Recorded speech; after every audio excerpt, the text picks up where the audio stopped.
supposed to say? I think so. I'll deface it with a signature when, You'll deface it with a signature?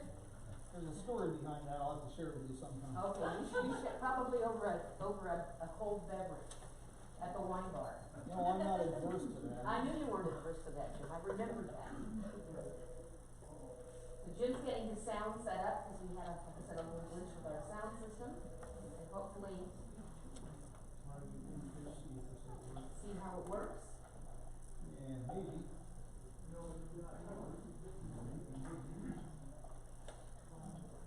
It's always a challenge for somebody who's moderate Amish. Yeah, there you go. I always have trouble with technology. See if that helps a little bit. Okay. That work? Yes. Okay. Yeah. Thank you very much again for coming. Mr. Jim Hinckley.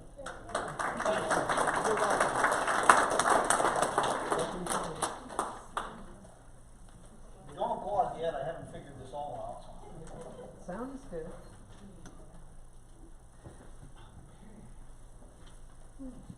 Now, today we're going to be talking about the Great American Road Trip. I don't tangle up in wires and a few other things. See where we're at.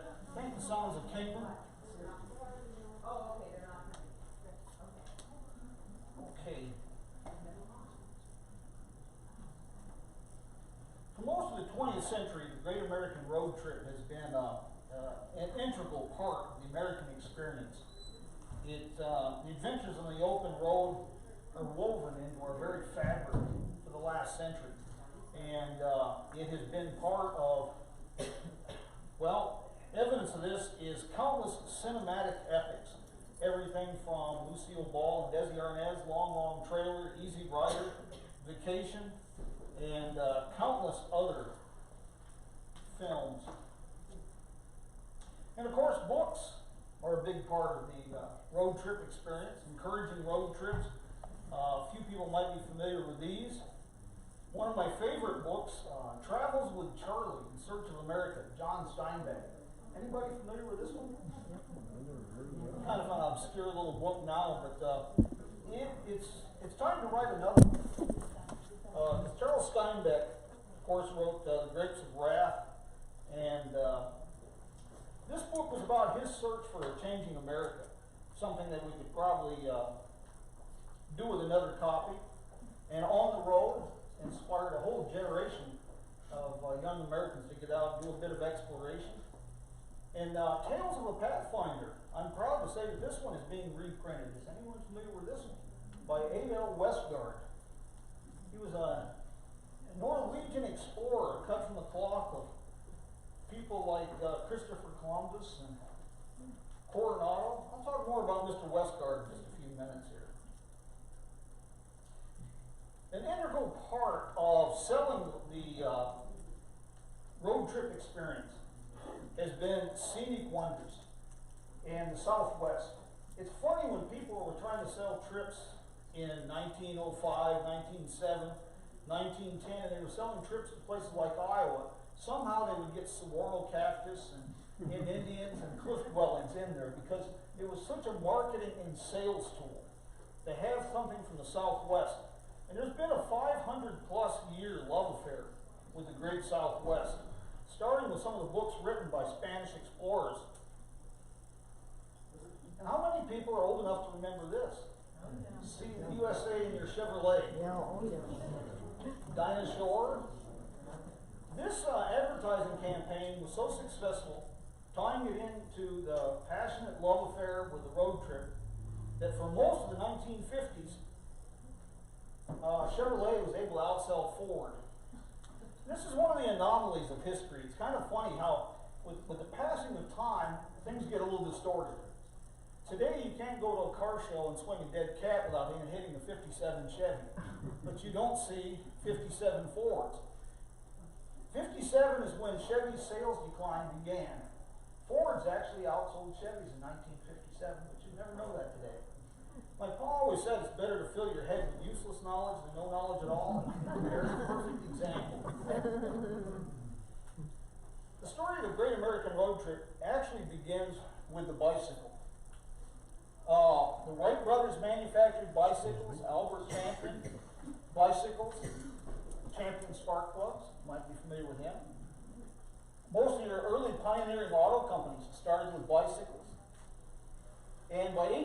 1896, there were more than 500 bicycle manufacturers in the United States. Bicycle races and touring. This became a national obsession. And we had all kinds of clubs organizing bicycle events. And it's incredible when you think about the 1890s, you don't think of bicycles. But people were organizing trips from Detroit to New York City on a bicycle. And the League of American Wheelmen, that you see here, this membership card, this was the pioneer for the Good Roads Association that led to the creation of the U.S. highway system, including Route 66. These early bicyclists had the same problem that automobile owners had a decade later. Where do you drive these things? There's no roads. So they became the primary lobbying organization for roads. In 1890, there were only 27 U.S. bicycle companies producing about 40,000 bicycles. And by 1896, we had more than 500 United States companies producing more than 1 million bicycles. Gives you an idea how big this was. And it wasn't just limited to the United States. It was in Europe, England, the Netherlands, Germany, and Russia. In 1897, 10% of all newspaper advertising had something to do with bicycles. And of course, by 1898, the fad begins to wane a bit because now people are turning towards automobiles. This fella is primarily responsible for igniting the passion for travel by bicycle. This gentleman, Thomas Stevens, first of all, eccentricity should be applauded because it leads to wonderful things. And this is another example, even though I have no historic evidence of this, I'm assuming drinking had something to do with this decision. I cannot think of another reason why somebody would embark on an 18-month around-the-world trip on one of these bicycles. But his book became an international bestseller. This has also been reprinted. And it's a great story to read. It's very much like the Chronicles of Marco Polo. He traveled across Afghanistan and Russia and Siberia and Iran on one of these penny farthing bicycles. His bicycle was manufactured by Albert Pope. A lot of people aren't familiar with Mr. Pope, but he became the General Motors of bicycle manufacturing in the 19th century. He started buying up all these bicycle manufacturers and had one for every budget.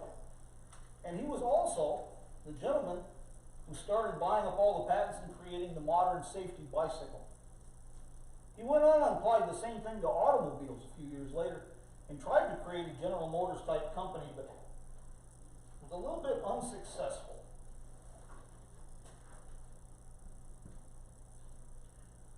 Alexander Winton was a Scottish immigrant to the United States, and he was an industrialist, an inventor, and very wealthy man, built himself quite an empire. And in 1901, he started actually the Winton Motor Carriage Company in 1897, and inadvertently, he was responsible for putting Henry Ford on the map for automobiles. Henry Ford had built a racer and was hoping to prove his mettle. Alexander Winton challenged him to a race, and Henry Ford beat Mr. Winton.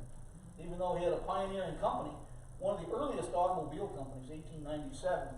So when Ford went against him, Ford was building stuff in his garage. This fellow was an actual manufacturer. Winton had this wonderful idea that we need to promote the allure of the road trip and the durability of the automobile. And we can do both with one fell swoop by a highly publicized trip driving an automobile across the United States. So he and a gentleman with Scientific American, a journalist, set out with a brand new Winton in 1901 San Francisco. And they were going to become the first people to drive across the United States. 2.5 weeks later in Nevada, they decided this isn't going to work. And it was just strictly because a lack of roads was the big problem. In one day, the fellow that was traveling with him wrote an article for Scientific American, and in one day, after they left San Francisco, they slid off the road. They had to use a block and tackle tied to fence posts to pull the car back on the road. Then they slid off the road in the mud and tied it to a telegraph pole. And after a 14-hour day and doing this 6 times, they had traveled an amazing 5 miles. And to give you an idea, how these little cars, it's really amazing that they carried close to 3/4 of a ton of equipment on these things. But there's an example. Clothes, coats, sweaters, camping equipment, a complete tool set, 5 spare tubes, 3 spare tire cases, 100 feet of rope, 2 gallons of oil, 5 gallons of gas, block and tackle, axe, shovel, Winchester, regulation army revolvers with ammunition, 3 gallons of water, food, compass, maps, 2 gallons of kerosene. Pretty amazing that people would actually do this on purpose. The first person to drive across the United States was a Dr. Horatio Jackson. He acquired the Bulldog in Idaho after he got lost. Getting lost was a big part of the automotive experience in these years, because not only were there no highways, there were no signposts, and the maps were inaccurate, and especially in rural areas, people had a tendency to give you directions that were totally out of your way because they wanted their cousin to see an automobile.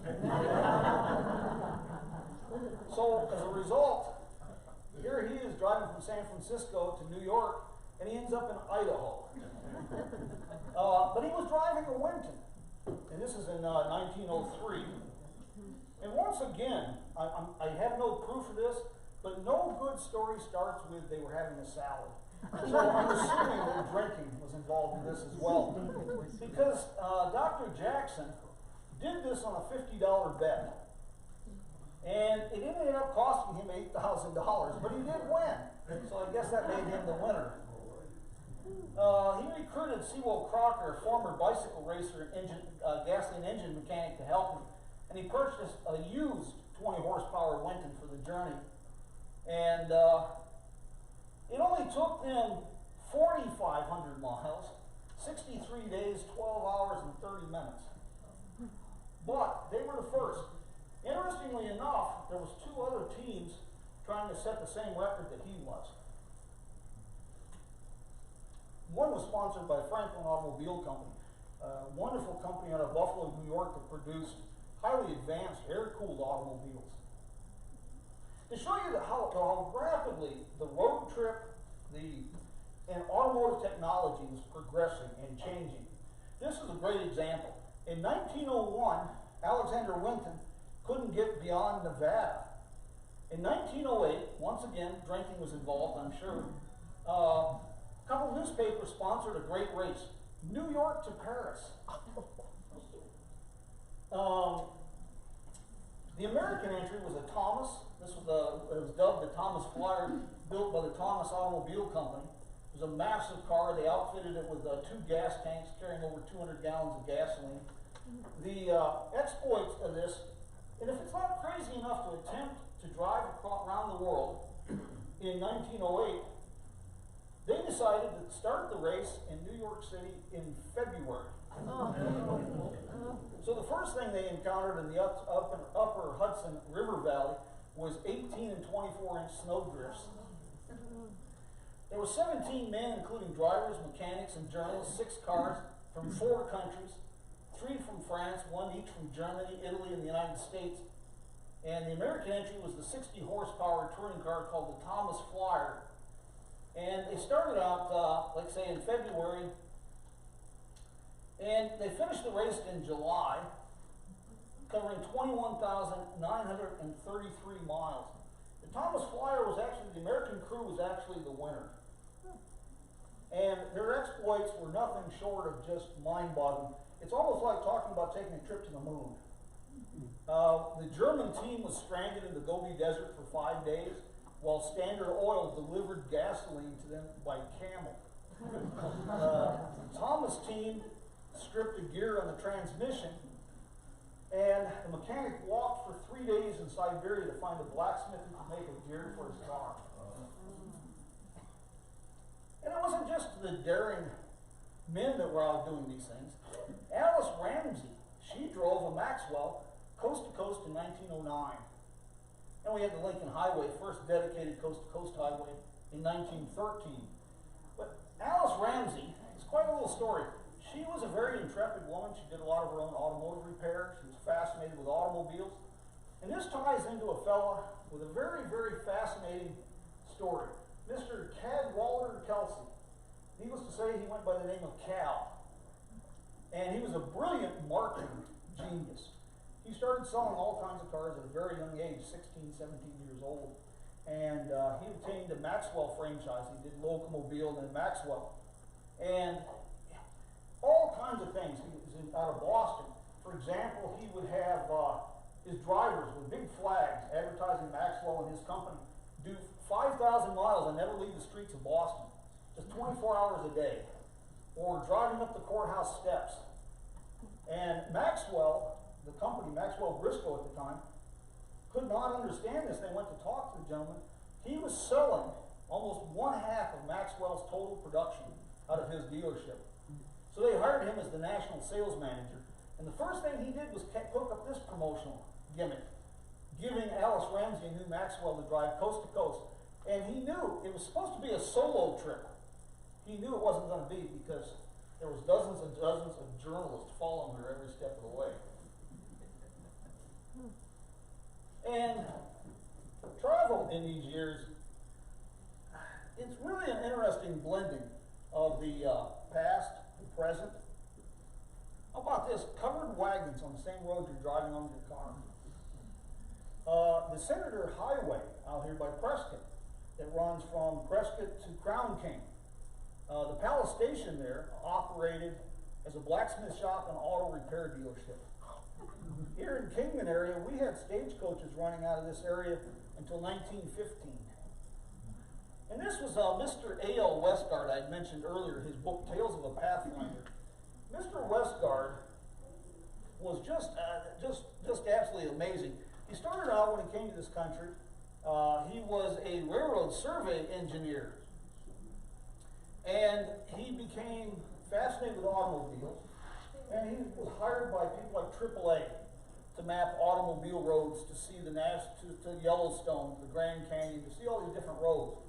And he was also a master showman.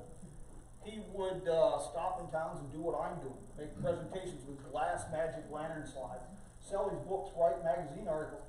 And then one trip, he actually took a film crew with him. And to give you an idea how extraordinary his travels were, in 1 year, 1912, he covered over 25,000 miles by automobile. To put that into perspective, 3 years later, in 1915, when Edsel Ford came west, in his journal, he left Williams, Arizona in the morning and arrived in Kingman at midnight. He said it was a good day's run because he only had 2 flat tires. And then there's this. Let me find my notes, because I have to share this. Here we have all these strange things taking place, and you have people building vehicles like this, the rich and the famous, even though there's no roads, but it was the road trip. That was the thrill, the excitement of seeing things. The road trip had replaced the European Grand Tour as the adventure for America's rich and famous. This is from an article that was written in 1930. Many commissioned the construction of massive land yachts loaded with amenities not found in the average home. Now this monster is the Gypsy van. It was built by Roland Conklin, founder of the Gas Electric Motor Bus Company. He built this in 1915. Now this is an article from the New York Times, August 21st, 1915. Gypsying deluxe across the continent. Party of 10 to travel, dine, and sleep in the motor van of Roland Conklin. It's like a house on wheels with a shower bath, stove, cupboards, ice chest, and closets. Enough to satisfy most women. The first and most impressive thing about the vehicle, which Mr. Conklin calls his land yacht, is its size. 25 feet in length, 6 inches longer than the Fifth Avenue buses, 7.5 feet wide and 13 feet high. It weighs between 7 and 8 tons. The van is made for the accommodation of passengers inside and on its upper deck. Inside, there are comfortable sleeping bunks for 8 persons, and there are sleeping quarters on the upper deck, which may be covered with a removable roof and a roof garden for vegetables. Meals for the party will be cooked in the galley in the van, fitted with an electric stove, as the van also carries a generator. There is a shower bath in the car to which hot water is supplied from the radiator, and cold water from tanks and electric lights throughout. Food supplies sufficient to last 8 persons a week may be carried in the van in cupboards, and an ice chest has a capacity for 150 pounds of ice, as well as storage rooms for perishable goods. An absolute land yacht, to say the very least. And what's even more amazing about this is he took these 10 people, his family, servant, chauffeur, mechanic, on a 5,000-mile trip around the United States in this. And he did it on roads that looked like this. This was actually a major highway when he did this. This is the Lincoln Highway. So he's got an 8,000-pound vehicle doing this. And he had a lot of things, fun little adventures, like bridges. They'd stop, they'd have to reinforce bridges to get his vehicle across. Sometimes he'd have to reimburse the township because it was a covered bridge and he'd have to cut the top off. But people just loved the road trip. They were fascinated by the adventure. The automobile was the first time that the average person could go get out on the road with the rich and the famous, and everybody could pretty much enjoy a road trip. The gentleman there that's covered in mud up to his arms, that's Edsel Ford, Henry Ford's son. A lot of people don't realize there's a fellow named Edsel. They think of the Buick, the car that looks like a Buick sucking a lemon, but there's actually a gentleman named Edsel Ford. This is his trip in 1915 to California. I'm always amazed that these guys are out here doing this in suits and ties. And this is from Edsel Ford's journal of July 15, 1915. Had lunch at Ash Forks, loafed along, found it very hot. Imagine that, in July he found it hot. Bought some gas and oranges at Seligman. The Stutz broke another spring about 15 miles out and returned to Seligman.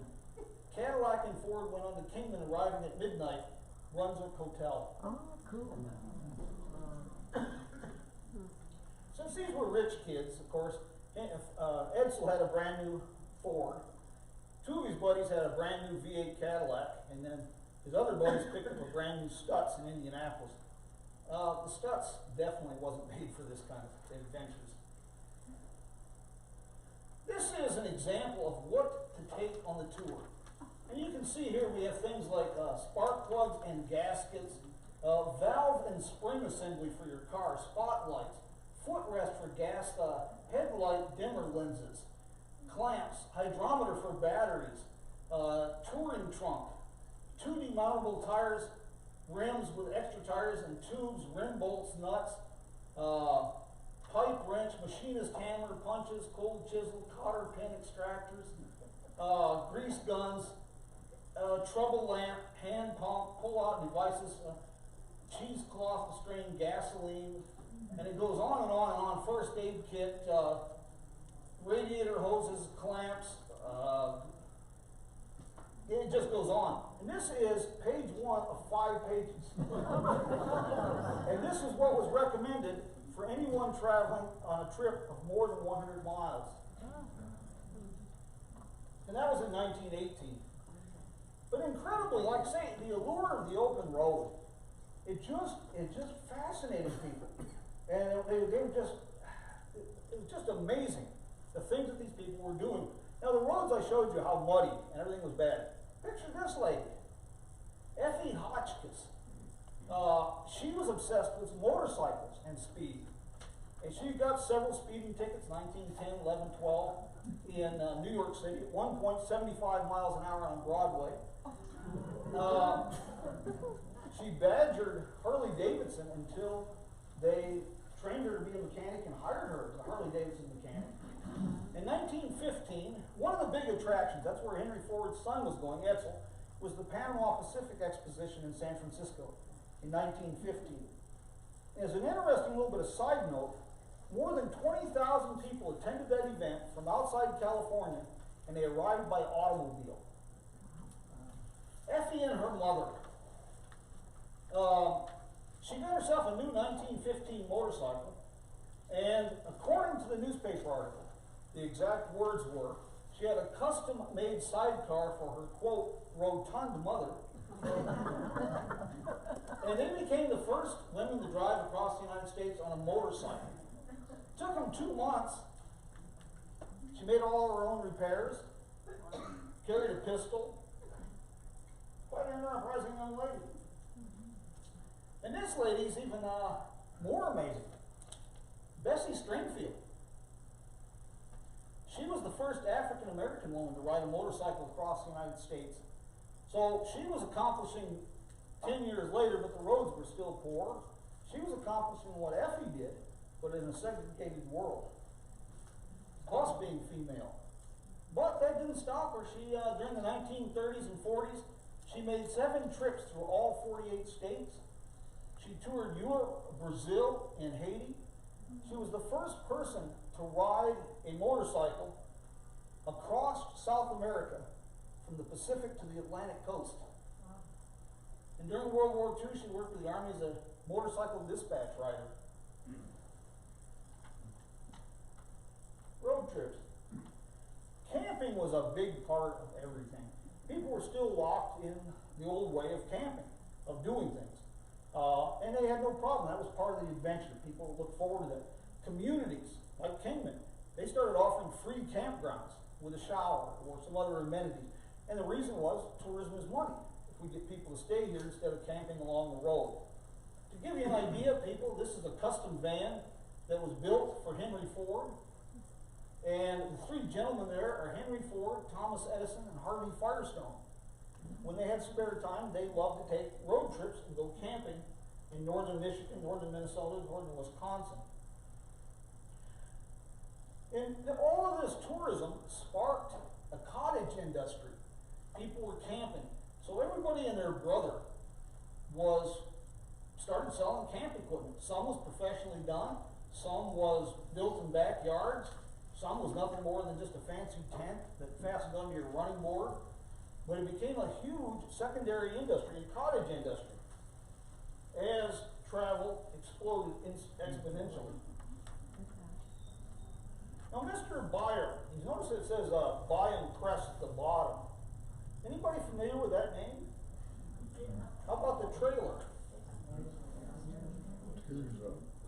Well, that's the gentleman that Mr. Byron is a very fascinating fellow. His name was Wallace Byron, and he was one of the ambitious folks looking to capitalize on the exploding market. And he was well acquainted with the needs of travelers that wanted to camp. Colorful fellow. His childhood was spent with a grandfather that operated a mule train in Oregon. And as a teenager, he created a camper in a 2-wheeled donkey cart and worked as a shepherd.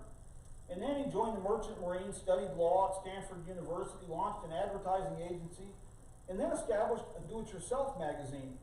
And when readers complained that plans for a camp trailer were flawed, he tried them himself. And that led him to develop plans of his own for a trailer that could be built for less than $100.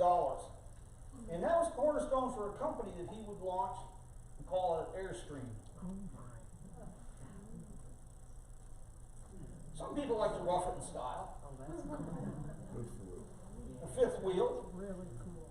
These were developed, these were not cheap, these were really expensive 5th wheel units. You had to have your car or truck customized to tow it. Full amenities. And another gentleman who just loved to camp, hunt, fish, road trips, passionate about it, was a gentleman named Curtis. Anybody familiar with Curtis Aircraft by chance? Mr. Glenn Curtis. This was a secondary business of his. He called it the Curtis Aerocar Land Yacht Company. And he built these luxurious 5th wheel trailers for people who like to go to national parks and travel, road trips. How about Pierce Arrow automobiles? Anybody familiar with Pierce Arrows? During the teens, there were 3 luxury cars in the United States. They called the 3 Ps: Packard, Peerless, and Pierce Arrow. And Packard and Pierce Arrow, even in some places in the British Commonwealth, such as Australia, Packard in the teens before World War I outsold Rolls-Royce as a luxury car. These were extreme luxury cars. Well, the Great Depression took a lot of these out. Peerless was gone by the time the Depression really got going. Packard survived by building basically a car that could compete with the Buick. It tarnished their name a little bit, but it saved the company. Pierce Arrow, they tried a merger with Studebaker. That didn't work too well, and it drove Mr. Albert Erskine to suicide, and the company tried something else. The Pierce Arrow Travel Lodge for the discriminating traveler. To put this into perspective, needless to say, this didn't save the company, because this traveler trailer sold for $2,500. You could buy a brand new Ford for $750. And by the way, a house at this time was $2,400 was the average price. So to buy one of these or a house. And of course, aircraft. We were streamlining and coming up with all kinds of interesting vehicles. In the 1930s, we came up with things like the Scout Scarab, which is, for all intents and purposes, was a minivan. And customized motorhomes, fully outfitted, many with more amenities than the average house. You know, it's interesting when you think 1930s, like this 32, 33, more homes had automobiles than indoor plumbing. And we still had a large percent of the country that had no electricity. Until we instituted the Rural Electrification Bureau, most of the rural places had no electricity, but these motorhomes these men were building had electricity. And travel trailers, the 1950s and 40s, after the post-war, that was really the pinnacle. Road trips became a national phenomenon. Station wagons, family road trips. The unions were strong. They had created a 2-week paid vacation. A middle-class situation was unprecedented. And people were buying travel trailers and station wagons in absolute record numbers. For a brief period in 1954, station wagons even outsold convertibles and sports cars. This is a really fascinating vehicle. And Kingman is kind of a black hole, if you will. Somehow, cars that are extremely rare, they get sucked into this black hole and end up in Kingman. Somehow we have 2 of these in Kingman. One is drivable, and the other is hasn't run in many, many years. But they made less than 1,000 of these. And what's intriguing is the gentleman who came up with this had been an aircraft designer. This was done in 1959. They produced these through 1969. And they were done with monocoque construction, like an airplane fuselage. So they had no frame.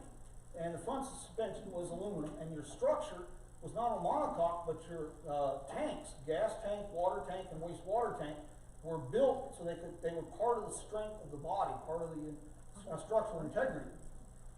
There's you could seat 4 people across the front. They were wide enough. It was fully self-contained.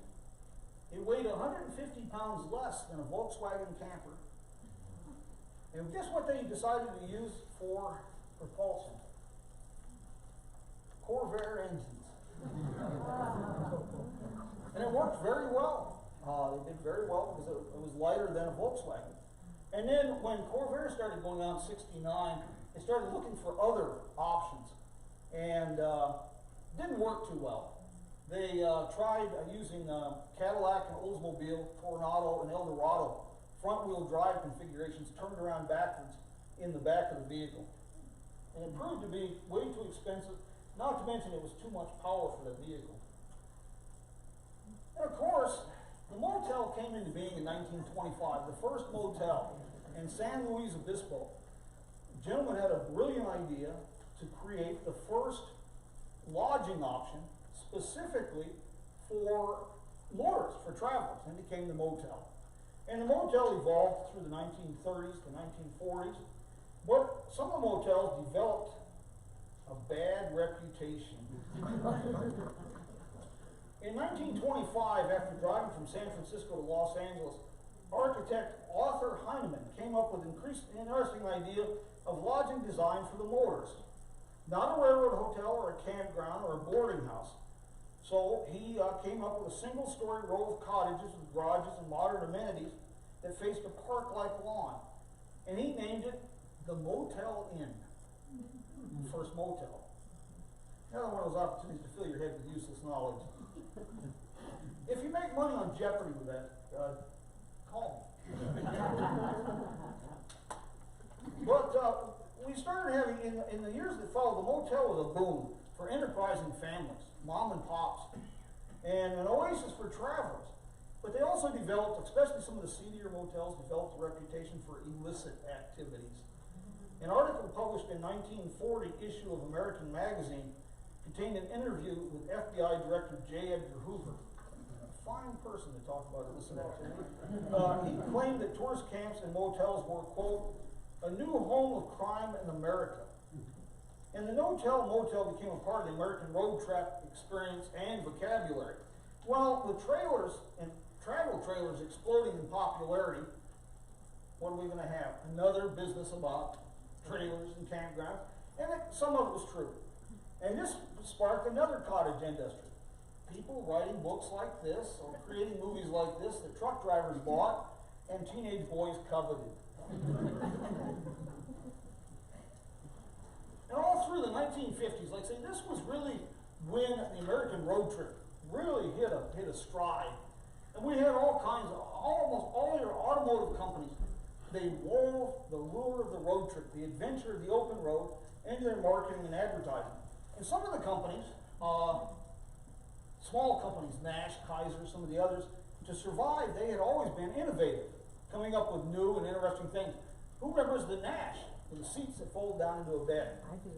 Nightmare for every dad when somebody showed up with a Nash to take their daughter to drive-in. The Kaiser Virginian Traveler, how about that one? Anybody familiar with that one? It was a hatchback, and the seats folded down and could convert into a whole bed or cargo area.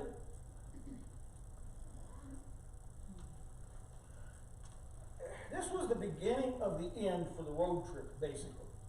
And it was a necessary evil.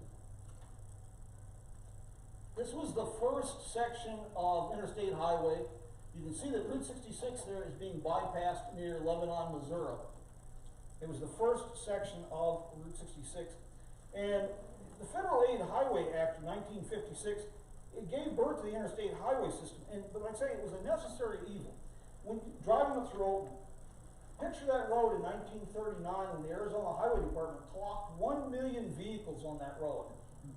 And after the war, that number increased exponentially. You had to have a better highway system. But the interstate highway ushered in a generic era, almost a soulless era of fast food restaurants and chain motels nestled along the on and off ramps. Charles Perrault said it best. Thanks to the interstate highway system, it's now possible to travel from coast to coast without seeing anything. And people lost interest in the road trip, and airlines started to come in. Passenger rail had been declining, airlines, and so the road trip began to wane. That was a silver lining, though, with COVID. That's one of the silver linings. Americans have rediscovered the road trip like never before. RV sales and rentals were off the chart. And so if you're looking to buy an RV, there's been a lot of people going to be getting rid of them real soon. But probably the most famous of our great road trips, the Great American Road Trip, is the Route 66 adventure. And most everybody here is familiar with Route 66 and its popularity. But one of the most amazing things about Route 66 is I share this story with you. Keep in mind that Route 66 doesn't exist. It hasn't existed as a U.S. highway since 1985. It was decertified. Route 66 is not our most historic, it's not our most scenic highway. US 6 from Cape Cod, Massachusetts, all the way to Bishop, California, over the highest automobile road through the Colorado Rockies. We have much, much more interesting roads than Route 66. But from its inception, this road has always had the best press and publicity. And as a result, it's the most famous highway in America. The most recorded song in history, the Rolling Stones, the Beatles, Perry Como, Buddy Greco, Chuck Berry, they've all done renditions of Route 66. I can't say this was a blessing, but it was memorable. I was in Poland, and I got to hear a drunk polka band do an edition of Route 66. And I'd say it was definitely not something I will forget. And you know, even the movies, Grapes of Wrath, Roadhouse 66, television shows, the television program Route 66, of which only a couple of episodes were actually filmed on Route 66, but it was the name, the mystique of Route 66. Route 66 came to symbolize, and it still does, the quintessential, ultimate road trip. As far as I know, it's the only U.S. highway that has an international fan club. You've got Route 66 associations in Australia, Japan, Germany, the Czech Republic, Netherlands, Belgium, UK, Italy, Brazil, Norway, and Canada. They organize events, tours, publish guidebooks. They put out things like the Route 66 navigation app. The gentleman who put this together, and this Mother Road Route 66 passport, a little fun guide to enhance your trip, is a passionate Route 66 enthusiast that has a company in Bratislava, Slovakia. To give you an idea, I was very privileged to attend this event in Zlin, the Czech Republic. And the date down at the bottom, as you can see, is incorrect because festivals didn't take place last year or the year before, but it did in 2018, and I was very honored to attend. And it was very surreal. It was like being at Chillin and Beale and Kingman, except I couldn't understand anybody, and I had no idea what I was eating. But I had some newspaper interviews, like down here in the bottom. I hope they had something good to say about me. I wouldn't know the difference. But it gives you an idea of the popularity of Route 66 and the allure of the road trip, the great American road trip. Americans, more than a lot of other countries, it's the road trip. But we're not alone in people that have an adventuresome spirit linked with automobiles and the open road. I wanted to share this one. This is a great story here. Herman and Candelaria Zapp. They didn't have a lot of money. This is several years ago.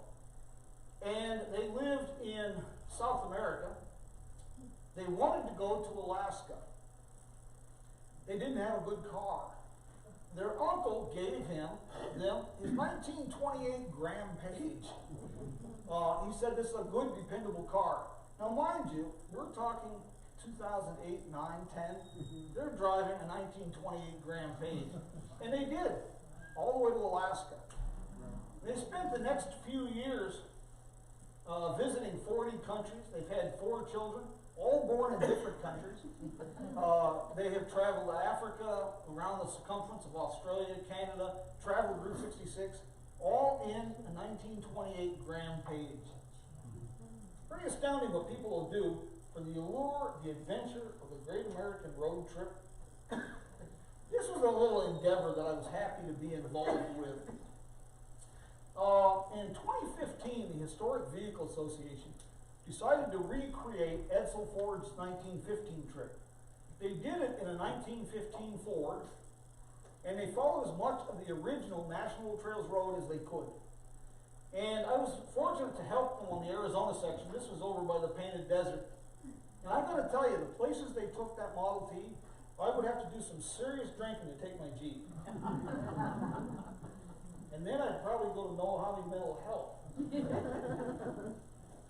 Speaking of road trips, I got one more plug for you here. We are very fortunate here in Kingman.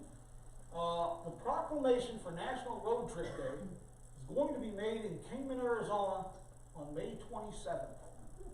And it's going to be quite an event downtown, but it's a national proclamation, full media coverage. And we've got Tesla Owners Society said they're going to be here. Route 66 electric vehicle people are going to be here. And Model T Club and a couple motorcycle clubs out of California. And who knows who's going to show up for the party. It should be kind of an interesting get-together. Do you have any questions? Anything I can answer for you? Any discussions on road trips, Route 66? If I don't know the answer, I can make one up. Yes, ma'am. The lady who traveled with her mother in the open motor Yes, with the sidecar, what happened when the weather was inclement? What did they do? they just made the trip. They had all kinds of encounters. She had to shoot a wolf in Wyoming. They camped along the road. Hotels were, people preferred, one reason people camp so much on road trips, it was a blurring of the line between old and new. When Emily Post made her trip in 1915, a couple times they slept in a car, and the reasons were they found a small little hotel, if you will, an old frontier hotel over by Gallup, New Mexico. She complained that the room was filthy, and the owner was incensed. He was upset. He says, "We change the bedding every month." So when it was inclement weather, you slept along the road, you got wet. You just did it. Yes, ma'am. Jim, at what point were driver's licenses required? Depending on what state, like in Kingman, I'm not sure they are required. Ungrateful. But driver's license started coming in, most places, around 05, 06, 07, they started requiring some things. I've got a great, to show you how government is a necessary evil and how it just grows exponentially. I have a booklet that is 1909 automobile laws. And the entire booklet is smaller than this. And then I have a 1918 book of automobile laws. It's this thick, and it's 4-volume set. Oh my. Pretty dramatic transformation. You have a question? Yes. When did key starts actually in cars begin to be used? Well, the first electric starter system was done with Cadillac, 1912. But it's different vehicles like your Chevy pickups. They had in the 50s even. You turn on the key and your starter was on the floor. So there was different, through the years, different systems. The automobiles were all, especially up till about 1930. Anybody with a box of tools and an idea could build an automobile. And some people could even sell them. Benjamin Briscoe was a brilliant fellow. He bankrolled David Buick and then Jonathan Maxwell. But then he had a brilliant idea to create his own car, the Briscoe. And for such a brilliant man, it's amazing what stupid things intelligent people can do. He decided he only molded the radiator shell with one headlight. Well, that's fine, except it was illegal in 6 states, so 6 states he couldn't sell the car. And then he had the idea that body repairs, sheet metal, things of this nature are expensive. We can do this better. We'll make the doors and the body panels on a wooden frame with laminated paper mache. And then we started an advertising campaign that you buy the car with a 4-cylinder, and if in 30 days you find it doesn't have enough power, bring it back, pay the cost of installation of $100, and we'll install a V8 engine. In a car with no brakes. On a plate glass windshield. What can possibly go wrong?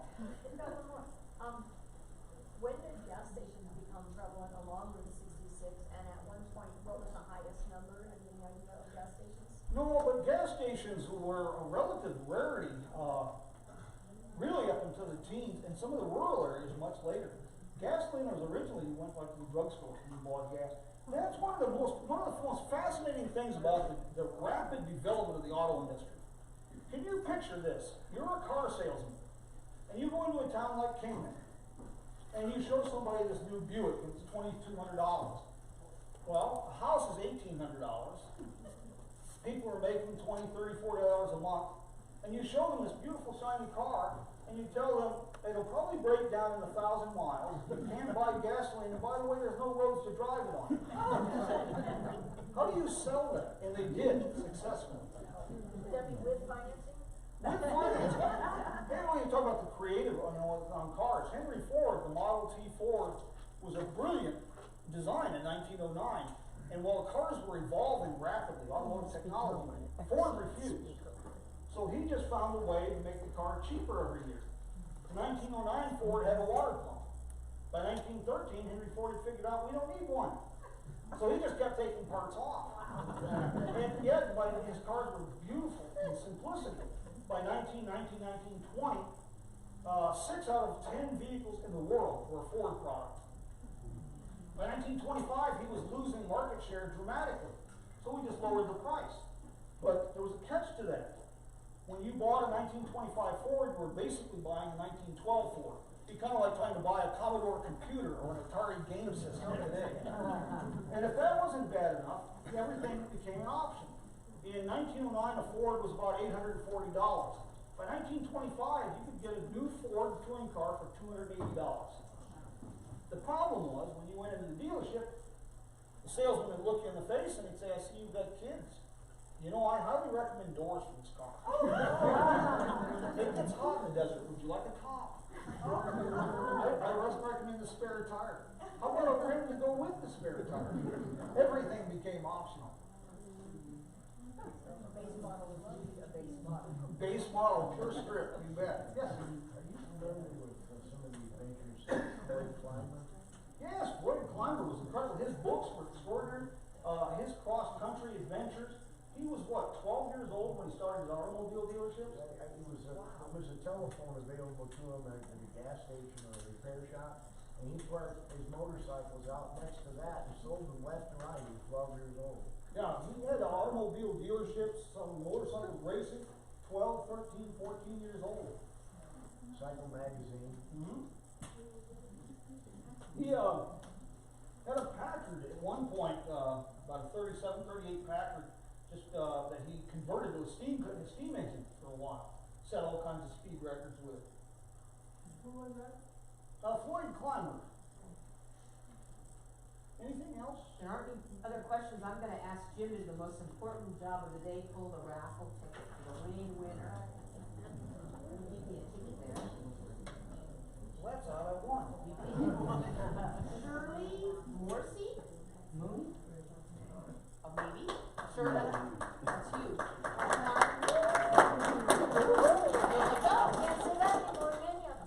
Your necklace and earrings is back at our back table. We'd like to take your picture for our website.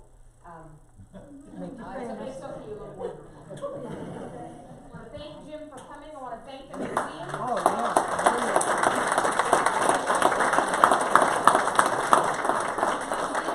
He's offering refreshments at the back of the room if you'd like to have a cookie and something to drink.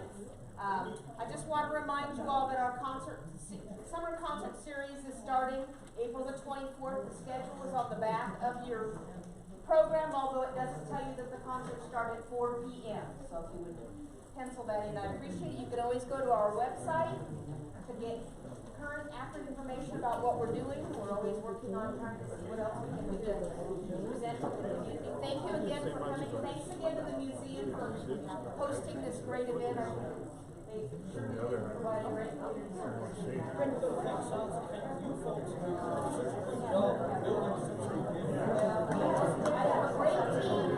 going to get this on. I don't do it by myself. He was going to be offering copies of his book for sale. Willing to sign it if you would like to have a signed copy. Sell the book. Thanks for your great job as always.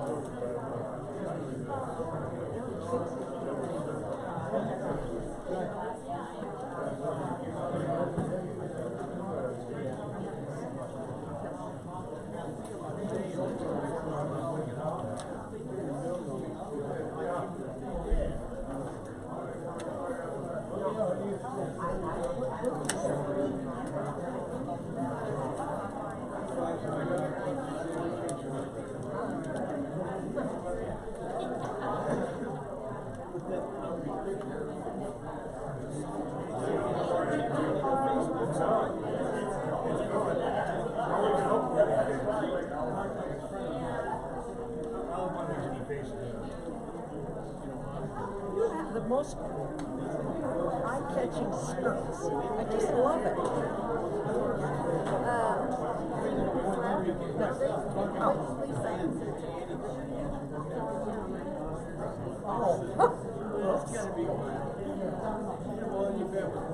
We'll not advertise that. Free service, maybe a free ride home, or free ride somewhere. You came in late.